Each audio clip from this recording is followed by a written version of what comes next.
আলহামদুলিল্লাহ লা ইলাহা ইল্লাল্লাহ তুমি বাঁচাও তুমি মারো অবিরত ক্ষমা করো তুমি বাঁচাও তুমি মারো অবিরত ক্ষমা করো ধরার বেদন তাকেই ধরো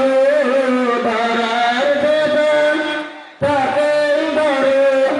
তোমার মুঠোয় সবই আল্লাহ সুবহানাল্লাহ আলহামদুলিল্লাহ লা ইলাহা ইল্লাল্লাহ সুবহানাল্লাহ